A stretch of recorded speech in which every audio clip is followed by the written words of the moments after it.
Yeah, Charlotte, thousands of people are already pouring out here to St. Peter's Square to pay their respects to Pope Francis. Not only people and worshipers that are coming out here, but press as well. Keep in mind that Pope Francis has been sick for several weeks leading up to the announcement of his passing this morning. And it was also this past Holy Week where the Pope Francis was trying to infuse himself in some fashion, even though he was unable to lead the Holy Week events. He was still making himself known, his appearance known, visiting inmates, for example, and greeting worshipers when possible, including Vice President J.D. Vance just yesterday. Now, I do want to read the statement from the Holy See announcing his passing, saying at 7:35 this morning, the Bishop of Rome, Francesco, returned to his father's house. His entire life has been dedicated to the service of the Lord and to his church. The bells of St. Peter ringing out right after that announcement to let all of Rome know about his passing. And now, after 12 years leading the church, he certainly leaves behind a large legacy as well.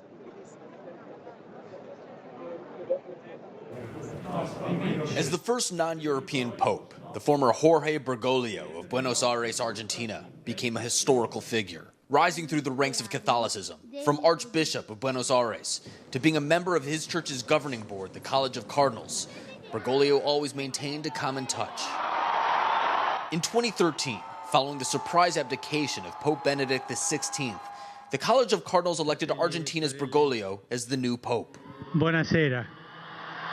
4 months after assuming the throne of St. Peter, he stunned many Catholics by seeming to reverse his church's traditional position on homosexuality. Quote, "If a gay person is in search of God, who am I to judge them?" he told reporters on his official airplane before quickly backtracking from that position. Pope Francis also continued to apologize to the families of children abused by pedophile priests in what was inarguably Catholicism's biggest scandal. In 2016, he hinted strongly that then presidential candidate Donald Trump was not a Christian because of his support of a wall along the border. The audience with Trump when he became president did not go well, but Francis did have cordial meetings with Barack Obama and Joe Biden. He challenged the Trump administration in its opening days, nominating Robert McElroy as Bishop of Washington, D.C., a vocal critic of the new administration, tasked with pushing the pontiff's vision in the U.S. Capitol. Francis himself frequently criticized the immigration policies of President Donald Trump and Vice President J.D. Vance. In 2023, in one of the rarest scenes in 2 millennia of Catholic Church history, Pope Francis presided over the funeral of his predecessor, Pope Emeritus Benedict XVI, bringing an end to a saga of 2 living popes living within the walls of Vatican City. The Pope, battling several health issues himself later in life, persisted through personal and global turmoil, praying for peace in Ukraine and calling on Moscow and Kyiv to negotiate, while establishing a Vatican peace envoy to assist in the efforts.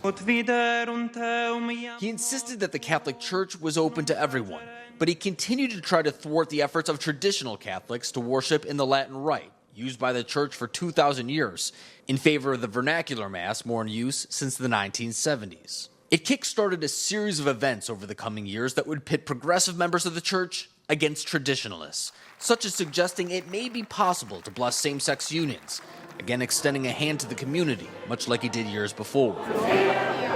Francis also opened up the church to women, significantly increasing the Vatican's female workforce, including in high-ranking positions.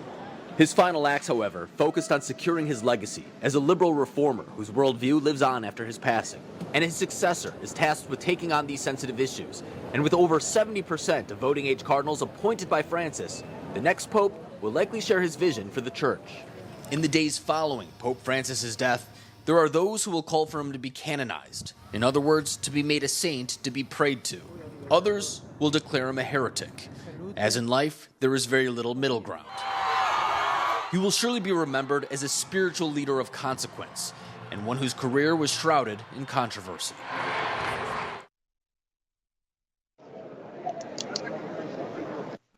Now, of course, the last time we saw a papal passing, it was unprecedented in its own right, Charlotte. Pope Francis presiding over the funeral of his predecessor, Pope Benedict XVI, something that we haven't seen for 500 years, acknowledging the fact that Pope Benedict was the first pontiff to resign in 500 years, something that Pope Francis said that he was open to if he was unable to carry out his duties. Now, over the next couple of days, we are still waiting for more details about what that will look like, including a time frame and exactly what those rituals will look like. We know that Pope Francis requested to be buried at a local church here, Santa Marta Maggiore, one of the more humble churches, but one that is very special in his heart that he frequently visited. So as these details come in, we're going to start learning a little bit more about what happened and what will take place over the coming days, Charlotte.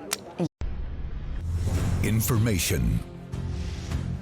Truth is freedom.